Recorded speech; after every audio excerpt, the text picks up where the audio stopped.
안녕하십니까. 매일 안교 교과 방송 개인 말씀 묵상 시간에 함께 하신 여러분들을 진심으로 환영합니다. 먼저 어제 방송이 결방된 점을 사과드리고 양해를 부탁드립니다. 순서 배정에 차질이 생겨서 저희가 하루를 쉬게 되었습니다. 이번 주에는 제가 잠시 이 말씀을 대언하는 시간을 가지게 되었습니다. 함께 은혜를 나누는 귀한 시간이 되시기를 간절히 바랍니다. 이제 기도하고 시작하도록 하시겠습니다. 하늘에 계신 아버지 하나님, 오늘도 말씀 앞에 저희가 섰습니다. 주의 성령의 인도하심을 구하오니 우리에게 지혜와 능력을 허락하셔서 하나님의 말씀을 바르게 깨우칠 수 있도록 도와주시고 그 말씀대로 행하는 그런 믿음의 사람들이 되게 인도하여 주옵기를 예수님의 이름으로 간절히 기도드립니다. 아멘. 이번 주는 제6과입니다. 제목은 희생제사의 이해입니다. 기역절을 보시겠습니다. 그들이 새 노래를 불러 이르되 두루마리를 가지시고 그 인봉을 떼시기에 합당하시도다. 일찍이 죽임을 당하사 각 족속과 방언과 백성과 나라 가운데에서 사람들을 피로 사서 하나님께 드리시고. 계시록 5장 9절입니다. 이번 주에 우리는 하나님의 보좌 앞에 주인공으로 서 계신 죽임당하신 어린 양이신 예수님에 대한 우리의 이해를 돕는 몇 가지 희생제사와 관련된 주제들을 살펴보게 될 것입니다. 그분은 그 어느 누구도 그 자리를 감당할 수 없었던 상황에서 홀로 그것을 행하시기에 합당하신 분으로 인정받으셨습니다. 그분만이 유일하게 합당하시다고 하는 것은 주님께서 희생제사를 통해서 무엇을 치르셨는지를 강력하게 증명해 주는 것입니다. 그것은 그분이 궁극적인 희생을 치르신 무한한 사랑의 하나님이시라고 하는 사실과 그리고 온 우주의 다른 지적 존재들도 영원토록 감탄할 수밖에 없는 일을 행하셨다고 하는 사실을 보여주고 있는 것입니다. 이번 주 교과를 통해서 세상 죄를 지고 가시는 하나님의 어린 양 되신 예수 그리스도께 한 걸음 더 나아가는 그런 경험을 하는 시간이 되시기를 간절히 바랍니다. 일요일 소지로 가겠습니다. 헛된 제사. 성경에는 하나님이 받으시는 제사와 그렇지 못한 제사가 나옵니다. 하나님께서 당신의 백성들의 제사를 실제로 거부하신 일을 우리가 살펴보면 우리는 성경적인 관점에서 제사의 본질이 어떤 것인지를 깨달을 수 있을 것입니다. 이사야 1장에서는 하나님이 이스라엘 백성들이 드리는 제사와 예물을 거부하신다는 그런 언급이 나오고 있습니다. 이사야 1장 11절부터 13절의 말씀입니다. 여호와께서 말씀하시되 너희의 무수한 재물이 내게 무엇이 유익하뇨? 나는 수양의 번제와 살찐 짐승의 기름에 배불렀고 나는 수송아지나 어린 양이나 수염소의 피를 기뻐하지 아니하노라. 너희가 내 앞에 보이러 오니 이것을 누가 너희에게 요구하였느냐? 내 마당만 밟을 뿐이니라. 헛된 재물을 다시 가져오지 말라. 분향은 내가 가증히 여기는 바요. 월삭과 안식일과 대회로 모이는 것도 그러하니 성회와 아울러 악을 행하는 것을 내가 견디지 못하겠노라. 이사야 시대에 주어졌던 이 참담한 말씀은 하나님께서 제사를 거부하신 첫 번째 언급은 아니죠. 이미 가인과 아벨의 제사에서 그런 일이 있었습니다. 하나님은 가인의 제사를 받지 않으셨던 것입니다. 아벨과 가인의 제사의 차이가 무엇이었습니까? 그것은 어떤 제물로 드렸느냐의 문제였습니다. 가인은 자신이 농사를 지어 수확한 농산물을 제물로 드렸고 아벨은 어린 양을 제물로 드렸습니다. 이것은 명백하게 잘잘못이 가려지는 문제였습니다. 농산물은 인간의 노력과 공로를 의지하는 믿음을 반영하는 것이었고 어린 양은 대속제물의 희생을 통한 구원을 믿는 그 믿음을 반영하는 것이었습니다. 하나님은 분명하게 아담과 하와에게 어린 양을 제물로 드리라고 명하셨는데 가인은 그것을 불순종했기 때문에 하나님께 거부당한 것이었습니다. 죄인의 구원은 사람의 공로가 아닌 대속물의 그런 희생의 공로에 의한 것이라고 하는 것을 교훈하고 있습니다. 엘렌 화이트는 부조와 선지자에서 이것에 대해서 아주 분명하게 설명합니다. 아벨은 구속의 대원칙의 의미를 이해했다. 그는 자신이 죄인인 것과 죄와 그 죄의 형벌인 죽음이 그 자신과 하나님과의 교통을 가로막고 있는 것을 보았다. 그는 죽임을 당한 제물, 즉 희생된 생명을 드림으로 범해진 바 된 율법의 요구를 인정하였다. 그는 흘려진 피를 통하여 미래의 희생, 즉 그리스도께서 갈보리의 십자가에서 죽으시는 것을 바라보았다. 보좌 선지자 72쪽입니다. 그러니까 아벨 때부터 대속적인 희생으로 구원이 이르러 온다고 하는 그런 믿음을 가지고 어린 양 제사를 드렸다고 하는 것입니다. 하지만 이 어린 양이라 수소로 제사를 드린다고 해도 하나님께서 간합하지 않으시는 경우들이 바로 오늘 이사야서에 나오고 있다고 하는 것이죠. 이런 얘기는 이사야와 동시대의 선지자였던 미가도 분명하게 전했던 기별이었습니다. 미가서 6장 6절부터 8절에 있는 말씀입니다. 잘 아는 말씀이죠. 내가 무엇을 가지고 여호와 앞에 나아가며 높으신 하나님께 경배할까? 내가 번제물로 1년 된 송아지를 가지고 그 앞에 나아갈까? 여호와께서 천천의 수양이나 만만의 강물 같은 기름을 기뻐하실까? 내 허물을 위하여 내 맏아들을 내 영혼의 죄로 말미암아 내 몸에 열매를 드릴까? 사람아, 주께서 선한 것이 무엇임을 내게 보이셨나니 여호와께서 내게 구하시는 것은 오직 정의를 행하며 인자를 사랑하며 겸손하게 내 하나님과 함께 행하는 것이 아니냐. 이 말씀들은 어떤 제물로 제사를 드리느냐보다 더 중요한 것은 어떤 마음으로 어떤 태도로 제사를 드리느냐 하는 것이 아주 중요하다고 하는 것을 지금 우리에게 가르쳐주고 있는 것입니다. 죄를 지어서 용서받기를 원하는 심정으로 제사를 드린다고 하는 자들이 진심으로 죄를 뉘우치고 죄로부터 떠나려고 하는 그런 마음을 가지지 않고 그저 구색만 갖춰서 제물만 드리면 된다는 식으로 그렇게 형식적인 제사를 드리는 것을 하나님이 거부하신다고 하는 것이죠. 제사 드리는 자들이 여전히 동일한 죄를 반복해서 저지르면서 하나님을 달래듯 최소한의 이 종교적인 의무만 수행하려는 것을 하나님이 싫어하신다고 하시는 것입니다. 이것은 자기 만족적인 정신에서 나오는 것입니다. 가인도 마찬가지였죠. 어린 양을 드리라고 하는 하나님의 명령에는 불순종하면서 그저 자기 만족의 형식적인 제사를 드렸던 것입니다. 가인이나 이스라엘 백성들 이 둘의 공통점은 구원에 있어서 자신의 공로를 의지하려 한다고 하는 것입니다. 일요일에 영감의 교훈에 보시면 두 종류의 제사라고 하는 제목으로 이렇게 말합니다. 한 부류는 죄를 위하여 지정된 희생을 이용하지만 다른 부류는 자신의 공로를 의지한다. 그들의 제사는 하나님의 중보의 공로가 없는 제사이기 때문에 그것으로 사람이 하나님의 은총을 받을 수 있게 해줄 수 없다.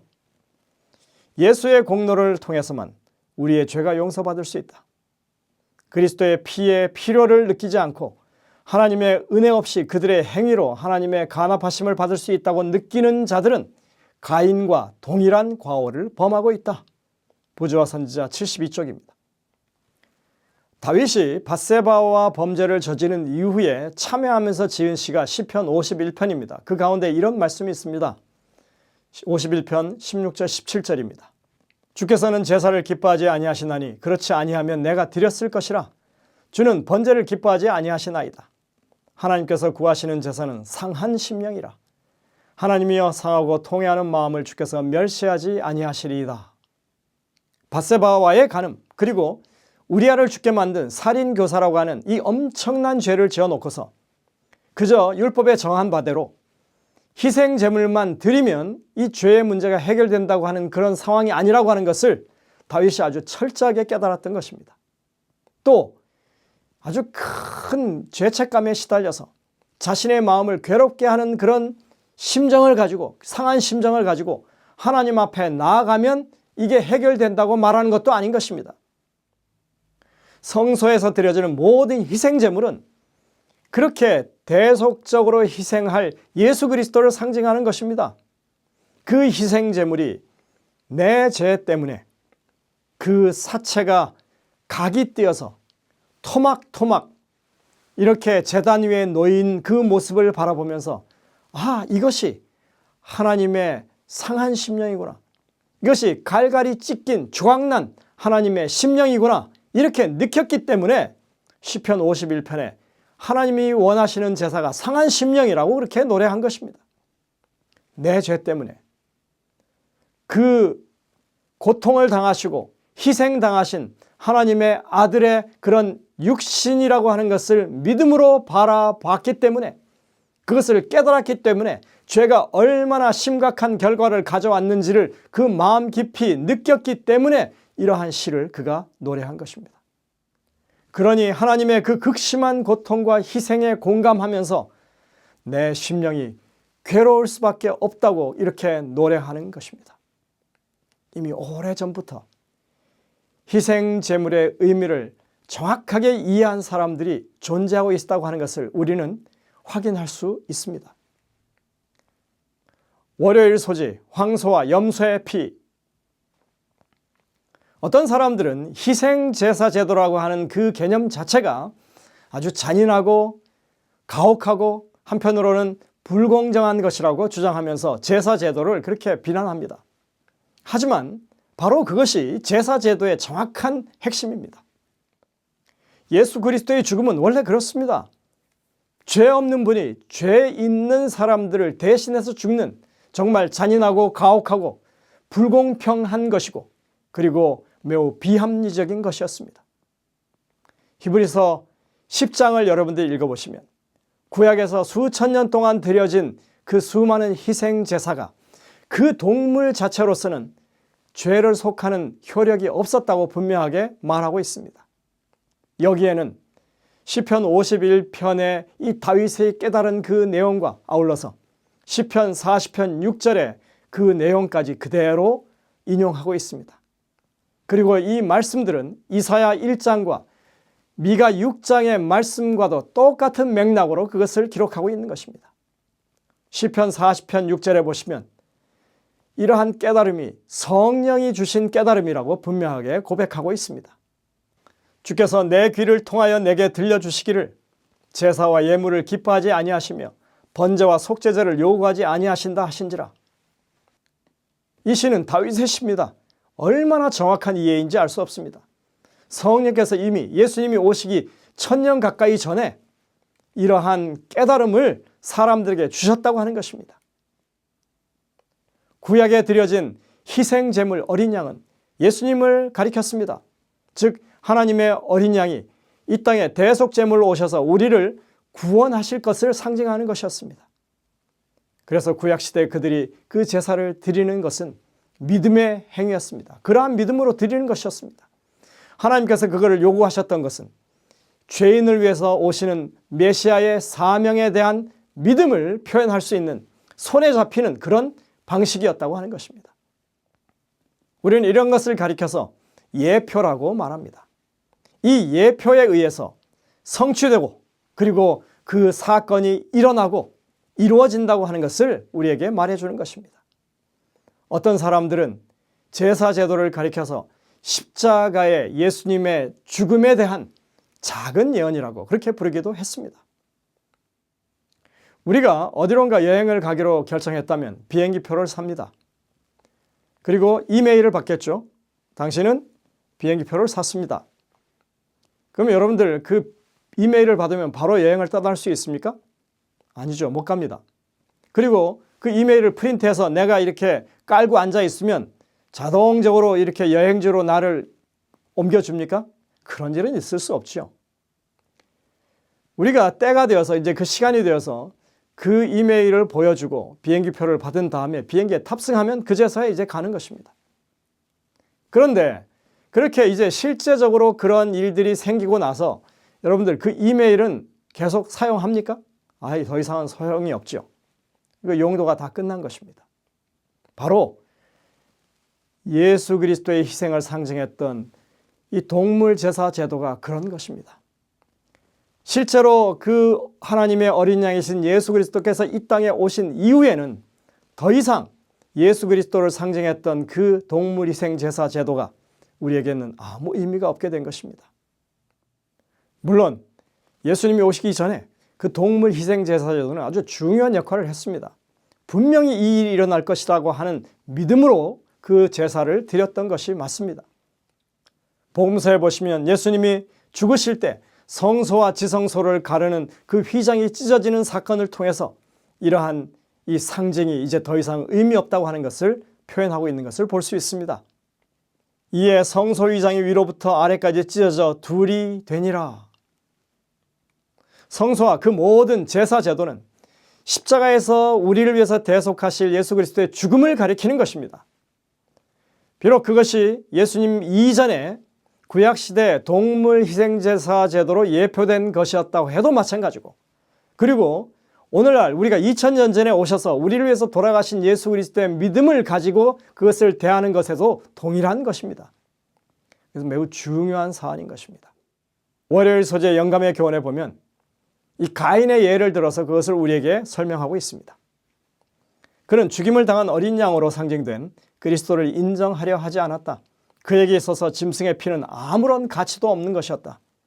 복음은 아벨에게만 전하여진 것이 아니라 가인에게도 똑같이 전하여졌다. 그러나 그 복음은 가인에게 있어서 사망에서 사막에 이르는 냄새가 되었는데, 그 까닭은 인류의 구원을 위한 유일한 대책이신 예수 그리스도를 상징하는 희생 제물인 어린 양의 피를 인정하지 않았기 때문이었다. 가려뽑은 기별 1권 231쪽입니다. 여러분들 명심하게 되시길 바랍니다. 하나님의 어린 양으로 오신 예수 그리스도의 그 분명한 구속계의 의미는 오늘 우리가 드리는 모든 예배의 근거가 된다고 하는 것입니다. 우리는 하나님의 어린 양이신 예수 그리스도의 대속적인 희생을 통해서만 하나님 앞으로 나아갈 수가 있습니다. 그래서 우리가 늘 예배를 드리는 때가 될 때마다 겸손하고 감사하고 찬양하는 마음으로 하나님께 나아가 예배드리게 되시기를 간절히 바랍니다. 기도하시겠습니다. 하늘에 계신 아버지 하나님, 하나님의 어린 양이 우리에게 어떤 의미가 있는지에 대해서 다시 한번 배우게 하시니 감사드립니다. 우리의 믿음이 온전히 예수 그리스도를 통하여 확립될 수 있도록 도와주시고, 우리가 그렇게 구원받은 하나님의 백성으로 설 수 있음을 다시 한번 감사하는 저희들 되게 인도하여 주옵기를 예수님의 이름으로 간절히 기도드립니다. 아멘.